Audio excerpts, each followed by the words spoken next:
ஸ்ரீ ரங்கமன்னார் சமேத ஆண்டாள் ತಿರುವಡಿಗಳೇ ಶರಣಂ, ಪೆರಿಯಾಳ್ವಾರ್ ತಿರುವಡಿಗಳೇ ಶರಣಂ. ಎಲ್ಲರಿಗೂ ನನ್ನ ನಮಸ್ಕಾರಗಳು. ವಾಸವಿ ಕ್ಲಬ್ ಕೆಲಮಂಗಲಕ್ಕೆ ಸ್ವಾಗತ ಸುಸ್ವಾಗತ.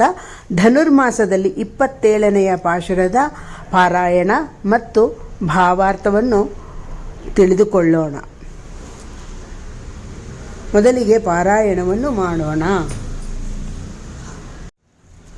கூடாரை வெல்லும் சீர் கோவிந்தா, உந்தன்னை பாடிப்பறை கொண்டு யாம் பெருசம்மானும் நாடப்புகழும் பரிசினால் நன்றாக சூடகமே தோள்வளையே தோடே செவிப்போவே பாடகமே என்றனை பல்கலனும் யாம் அணிவோம் அடை உடப்போம் அதன் பின்னே பால் சோறு ಮೂಡನೈ ಪೈದು ಮುಳಂಗೈ.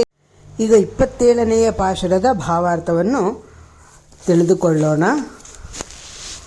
ಕೂಡಾರೈ ಶತ್ರುಗಳನ್ನು, ವೆಲ್ಲುಂ ಶೀರ್ ಗೋವಿಂದ ಶತ್ರುಗಳನ್ನು ನಾಶ ಮಾಡಬಲ್ಲ ಮತ್ತು ಶತ್ರುಗಳನ್ನು ಜಯಿಸುವ ಮಹಾಪರಾಕ್ರಮೆಯಾದ ಗೋವಿಂದನೇ, ಉಂದನ್ನೈ ಪಾಡಿ ಪರೆಕೊಂಡು ನಿನ್ನನ್ನು ಹಾಡಿ ಹೊಗಳಿ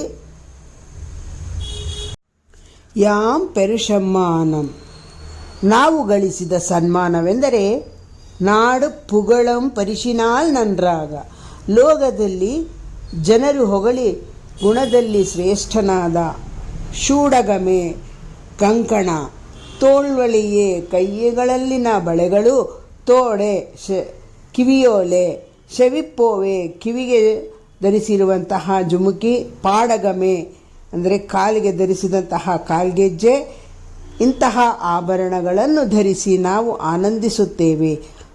ಆಡೈ ಉಡುಪೋಂ ಅಂದರೆ ಅಂದವಾದ ಸೀರೆಗಳನ್ನು ಧರಿಸಿ ಅದನ್ ಪಿನ್ನೆ ಅದಾದ ನಂತರ ಪಾಲ್ ಶೋರ ಅನ್ನವು ಹಾಲಿನಲ್ಲಿ ಮುಳುಗುವಂತೆ ಹಾಕಿ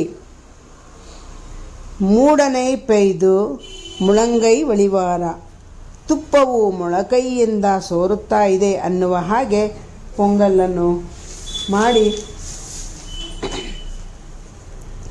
ಕೂಡಿ ಇருந்து ಕುಳಿರ್ದೇಲೋರೆಂಬಾವ ನಾವು ನೈವೇದ್ಯವನ್ನು ಮಾಡಿ ಪ್ರಸಾದದ ರೀತಿಯಲ್ಲಿ ಅದನ್ನು ಸ್ವೀಕರಿಸುತ್ತೇವೆ ಎಂದು ಗೋದಾದೇವಿ ಹೇಳುತ್ತಿದ್ದಾಳೆ. ಈ ದಿನ ಪಾಶುರದ 27ನೆಯ ಪಾಶುರದ ಭಾವಾರ್ಥವನ್ನು ತಿಳಿದುಕೊಂಡಿರಿ. 27ನೆಯ ಪಾಶುರವು ತುಂಬ ವಿಶಿಷ್ಟವಾದ ಶ್ರೇಷ್ಠವಾದ ಪಾಶುರ.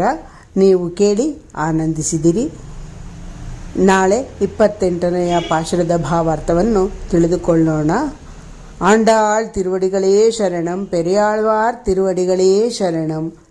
ಓಂ ನಮೋ ನಾರಾಯಣಾಯ, ಓಂ ನಮೋ ನಾರಾಯಣಾಯ, ಓಂ ನಮೋ ನಾರಾಯಣಾಯ.